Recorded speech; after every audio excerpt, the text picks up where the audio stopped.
Hindi ako iibig muli ni Jose Corazon de Jesus. Hindi na ako iibig pang muli. Ang pag-ibig ay hindi para sa akin. Puso ko'y nagdusa, sugatan at lumuha. Hindi na muli magpapaloko pa. Kung tunay ngang pag-ibig ay kay tamis, bakit may sakit na dulot ang bawat halik? Kung tunay ngang pag-ibig ay walang hanggan, bakit nawawala sa isang saglit lang? Kaya't sa aki, huwag ka nang bumalik. Aking puso'y sarado na sa iyong halik. Pag-ibig ko'y itinapon mo sa hangin, at kailanman, hindi ko na muli pipiliin. Si Jose Corazon de Jesus, kilala rin bilang Joseng Batute, ay isang makatang Pilipino na tinaguriang hari ng balagtasan. Mahusay siya sa paggamit ng matalinhagang pananalita at pagsasalamin ng damdamin ng masa sa kanyang mga tula.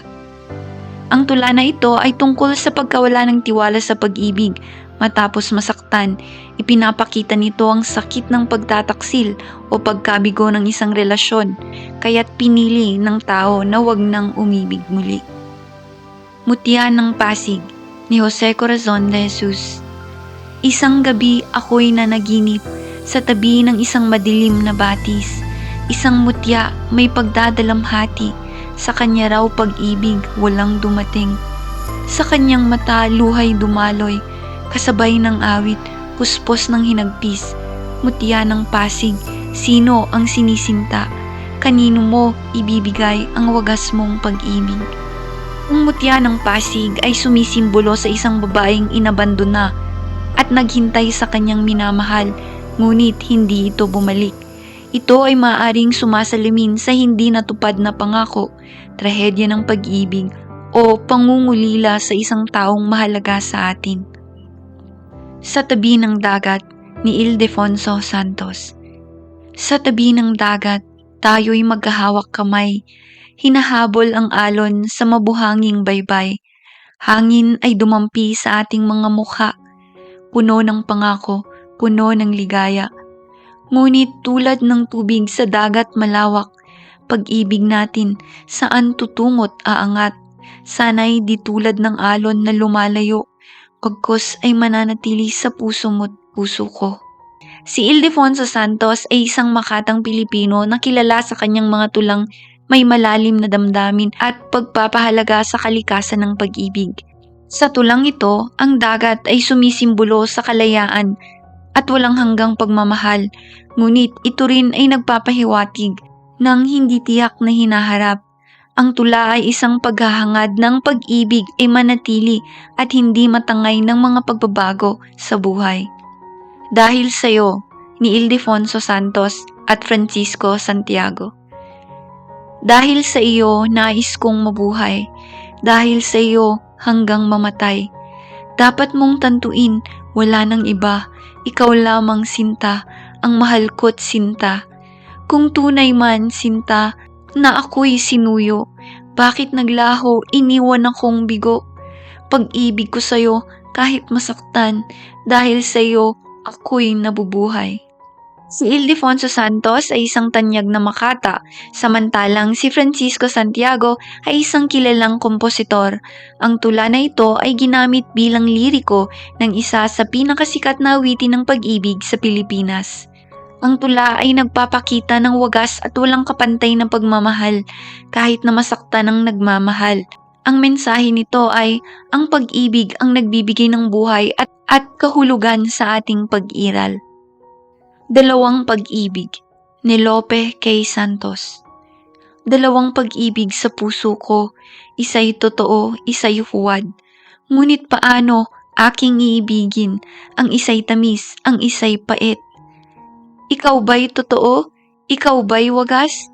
O panandalian lamang na ligaya? Sa puso ko'y may labanan, ano ang pipiliin, tamis o kirot? Si Lope K. Santos ay isang makata, nobelista at lingguista. Siya ay kilala sa kanyang akdang Banaag at Sikat, isa sa pinakaunang nobelang pampanitikan sa Pilipinas. Ang tula ay naglalarawan ng isang taong nalilito kung alin ang pipiliin, tunay na pag-ibig o isang panandaliang kasiyahan. Ipinapakita nito ang realidad na hindi lahat ng pag-ibig ay madali at walang komplikasyon. Isang Dipang Langit ni Amado V. Hernandez. Ako'y bilanggo sa isang dipang langit, puso ko'y nagdurusa't pilit na umiiyak. Ngunit sa kabila ng hapding dinanas, ang pag-ibig ko wagas at matapat. Kung ako'y may tanikala't gapos, pag-ibig ko sa iyo'y di matatapos. Kahit sa bilangguan o sa kamatayan, ikaw ang siyang sa puso ko'y laman. Bagamat ang tulang ito ay orihinal na isinulat bilang protesta laban sa kawalang katarungan, maaari rin itong basahin bilang isang tula ng pag-ibig at sakripisyo.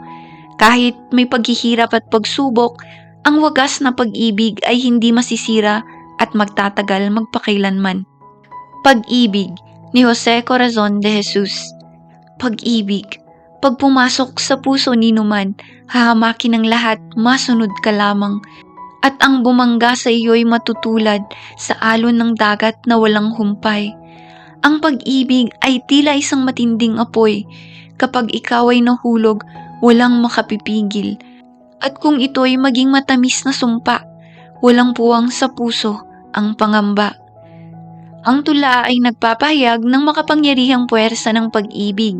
Ipinapakita na ang pag-ibig ay hindi madaling pigilan. Kapag ito'y pumasok sa puso, wala nang makapipigil dito. Ang ligaya ko ni Benigno Ramos.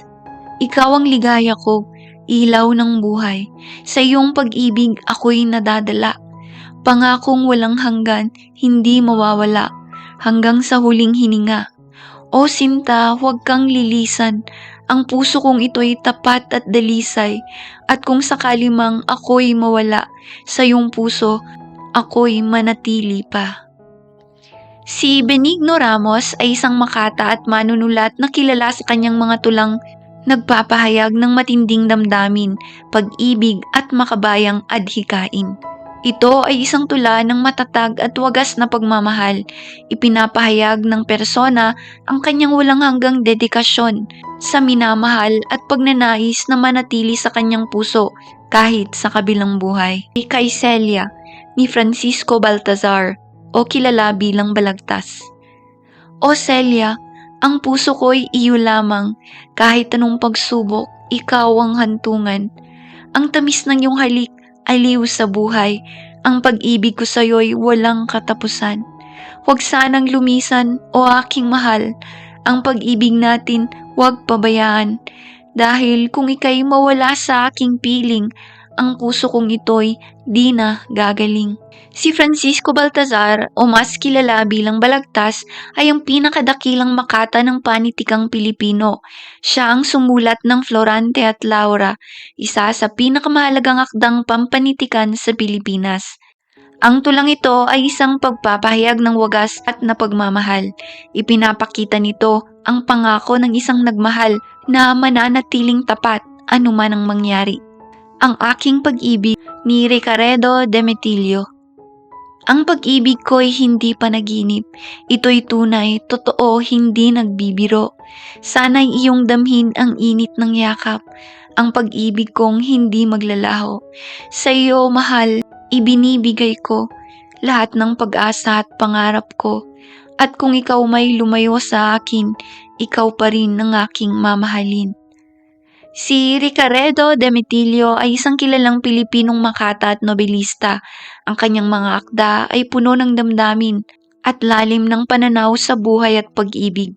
Ang tula ay isang pagpapatunay ng tunay na pagmamahal. Hindi ito laro o biro, kundi isang seryosong pangako ng habang buhay na debosyon sa minamahal.